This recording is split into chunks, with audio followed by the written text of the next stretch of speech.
శ్రీ గురుభ్యో నమః. శ్రీమాత్రే నమః. పవిత్రమైన ఈ ధనుర్మాసంలో శ్రీ మహావిష్ణువు యొక్క అనుగ్రహం పొందిన 12 మంది ఆళ్వార్ల గురించి మనం వింటూ ఉన్నాం. అందులో రెండవ వారు పూదత్త ఆళ్వార్. ఈ పూదత్త ఆళ్వార్ శ్రీ మహావిష్ణువు ధరించిన కౌమోదికి అంటే గద. ఆ గద యొక్క అంశతో పూదత్త ఆళ్వార్ అవతారాన్ని స్వీకరించారు. ఈ పూదత్త ఆళ్వార్ చెన్నై మహానగరం సమీపంలో ఉన్న మహాబలిపురం అనే ప్రాంతంలో జన్మించారు.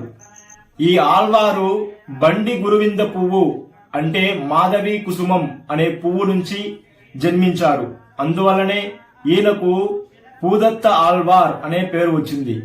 అదే కాకుండా ఈ పూదత్త ఆళ్వార్ అనే పేరుకి మరో అర్థం చూసుకుంటే భూతత్త అంటే తమిళంలో పంచభూతాలు అని కూడా అర్థం వస్తుంది. భూతత్త అంటే పంచభూతాలు మనకు తెలిసినవి ఏవి? భూమి, ఆకాశం, నీరు, అగ్ని మరియు గాలి. ఈ ఐదిటిని కూడా పంచభూతాలు అని అంటారు. మన శరీరం కూడా పంచభూతాలతో ఏర్పడినదే. మన శరీరంలో నీరు ఉంటుంది, అదేవిధంగా గాలి ఉంటుంది, అదేవిధంగా వేడి ఉంటుంది, అదేవిధంగా మట్టి కూడా ఉంటుంది. కాసేపు అలా మన చేతిని రుద్దుతూ ఉంటే మన చేతి నుంచి మట్టి వస్తుంది. ఈ విధంగా పంచభూతాలు కలిగిన మన శరీరం కూడా పంచభూతాత్మకమైనదే. పూదత్త ఆళ్వార్ అంటే ఈ పంచభూతాత్మకమైన ఈ శరీరాన్ని శ్రీ మహావిష్ణువుకు కొరకే, శ్రీ మహావిష్ణువు యొక్క సేవలోనే తరింపచేసే విధంగా ఆయన ప్రవర్తించారు కాబట్టి ఆయనకు పూదత్త ఆళ్వార్ అనే పేరు వచ్చింది. అందరూ కూడా ఏం చేస్తారు? ఈ పంచభూతాత్మకమైన ఇంద్రియాలను ఉపయోగించి తాను సుఖాన్ని అనుభవించడం తప్ప స్వామివారి కోసం అని ఈ ఇంద్రియాలను ఉపయోగించడు. తన సంతోషం కోసం మాత్రమే ప్రతి ఒక్కడు తన ఇంద్రియాలను ఉపయోగిస్తాడు. కానీ ఈ పూదత్త ఆళ్వార్ తన ఇంద్రియ సుఖాన్ని వదిలి ఆ ఇంద్రియాన్ని శ్రీ మహావిష్ణువు కొరకై పాడినా అది స్వామివారి కోసమే, నడిచినా స్వామివారి కోసమే, ఏడ్చినా స్వామివారి కోసమే, పరిగెత్తినా స్వామివారి కోసమే, తన ఆలోచించిన స్వామివారి కోసమే, తన పంచభూతాత్మకమైన శరీరాన్ని పూర్తిగా స్వామివారి సేవలో వినియోగించినందువలన ఈ ఆళ్వారుకు పూదత్త ఆళ్వార్ అని పేరు వచ్చింది. పూదత్త అంటే పంచభూతాలను దత్తం చేసిన వారు అని అర్థం. పంచభూతాలు అంటే మన శరీరం పంచభూతాలతో ఏర్పడింది కాబట్టి ఆ పూదత్త ఆళ్వార్ యొక్క శరీరం చేసే ప్రతి కార్యము శ్రీ మహావిష్ణువు సేవ కొరకై ఉపయోగించినందువలన ఆ ఆళ్వారుకు పూదత్త ఆళ్వార్ అనే పేరు వచ్చింది. అలాగే ఈ పూదత్త ఆళ్వారుకు సాక్షాత్తు శ్రీ మహావిష్ణువు యొక్క సైన్యాధికారి విశ్వక్సేనుల వారు ఆచార్యులుగా వచ్చి విధిని నిర్వహించారు.